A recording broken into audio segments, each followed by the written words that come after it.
Samsung Galaxy A5 2017. Handphone ini tuh bener-bener cantik ya, keren lah.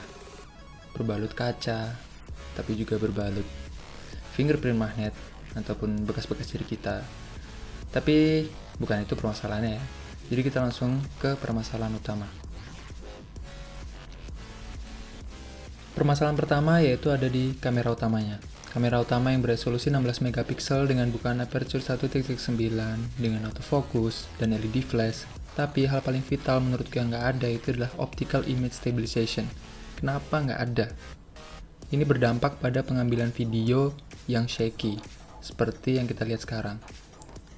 Bahkan di Galaxy A5 2016, OIS-nya itu ada. Kenapa OIS-nya di 2017 ini malah dihilangkan? Dan ketika kita ngambil foto dalam kondisi yang cukup cahaya, terkadang kita dapat hasil yang blur, padahal dengan tangan yang menurutku masih stabil. Dan bisa dibayangin ketika ngambil foto di dalam kondisi yang kurang cahaya. Mungkin bisa beberapa kali shot agar dapat hasil yang fokus. Permasalahan kedua adalah letak dari speakernya atau letak dari loudspeakernya. Letak yang baru ada di samping kanan atas dari handphonenya. Awalnya kupikir menjadi hal yang bakal revolusioner, dan ternyata salah. Aku lebih milih letak speaker yang sebelumnya, yaitu ada di bawah. Kenapa? Karena ketika kita megang handphone dengan satu tangan, dengan posisi speaker yang di bawah, suara akan langsung memantul dari tangan kita ke arah kita. Dengan posisi speaker yang baru ada di samping kanan atas, suara itu nggak ada yang dipantulin, jadi dia suaranya nyebar. Jadi kita perlu melakukan hal ini agar suara itu lebih jelas dan lebih keras dan mengarah langsung ke kita.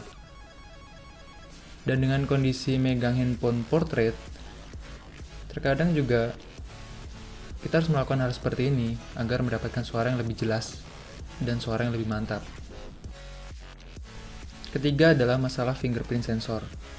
Fingerprint sensor pada Galaxy A5 2017 memang jauh lebih baik daripada Galaxy A5 2016. Dia sangat bekerja dengan lebih cepat dan lebih tanggap daripada seri Samsung Galaxy A5 2016. Walaupun terkadang kejadian-kejadian seperti ini di mana sensornya itu susah untuk membaca jari kita, itu juga bisa terjadi. Tapi banyak faktor yang berpengaruh. Bisa karena jari kita kotor atau home button-nya yang perlu dibersihkan. Permasalahan utamanya mungkin ada di kejadian yang seperti ini. Ketika kita kunci handphonenya, handphone tiba-tiba ter-unlock sendiri atau terbuka dengan sendirinya. Sebenarnya jika kalian menggunakan metode pengamanannya fingerprint, maka terakhir kita unlock handphone dengan fingerprint kita, terkadang masih meninggalkan bekas yang sangat jelas di home button yang terbuat dari material kaca itu. Sehingga sensornya terkadang masih membaca bekas sidik jari kita sebagai jari yang masih menempel di home button yang berusaha unlock handphonenya. Permasalahan ini bukan permasalahan besar, kita tinggal hapus bekas sidik jari kita sebelumnya baru kita kunci. Tapi hal ini sering terjadi dan sering cukup mengganggu karena tiba-tiba handphone menyala dengan sendirinya. Dan mungkin akan berbahaya jika handphone tertinggal di suatu tempat dengan bekas sidik jari dan sensor fingerprint yang terlalu sensitif untuk membaca handphone itu agar bisa terbuka secara otomatis. Masuk ke permasalahan berikutnya yaitu adalah USB Type-C adapter yang diberikan secara gratis oleh Samsung dan sudah masuk dalam paket penjualan Samsung Galaxy A5 2017. Seperti kita ketahui bahwa Samsung Galaxy A5 2017 itu memiliki port USB Type-C, sudah bukan micro USB. Sehingga aksesoris-aksesoris kita yang lama yang masih support micro USB sudah tidak bisa digunakan di Samsung Galaxy A5 ini. Sehingga dengan adanya adapter ini tentu akan sangat membantu ke depannya. Namun, dalam proses penggunaannya, menggunakan adapter ini untuk membaca USB OTG itu ternyata sama sekali tidak bisa terdetek atau terbaca di Samsung Galaxy A5 2017. Awalnya mungkin karena memang ada kesalahan di USB OTG-nya. Namun ketika dicoba dengan menggunakan kabel adapter lain yang memang dia sudah support untuk USB Type-C, ternyata USB OTG itu dapat terbaca dengan baik. Sehingga patut dipertanyakan, apakah memang Samsung memberikan kita USB Type-C adapter tambahan ini hanya untuk mengecas Samsung Galaxy A5 2017 dari kabel micro USB? Kalau itu benar, maka sangat-sangat disayangkan.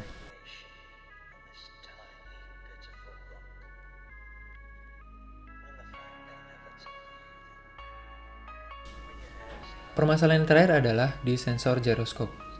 Samsung Galaxy A5 2017 sudah memiliki sensor ini, yang artinya handphone ini sudah support untuk VR ataupun AR.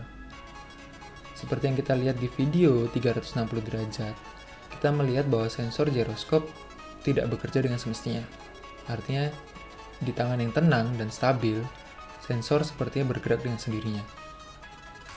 Tapi untungnya hal ini terjadi dalam kondisi menonton video ini dalam mode normal. Ketika kita masuk mode VR, sensor gyroscope dapat bekerja dengan semestinya. Tapi, seharusnya sensor gyroscope dalam kondisi normal pun dapat bekerja dengan stabil. Artinya memang di sensor ini sepertinya ada permasalahan. Dan kemungkinan besar permasalahan ini adalah di hardware-nya. Sehingga jika kalian memang ingin menonton video 360 derajat, gunakanlah mode VR. Jangan dalam kondisi normal.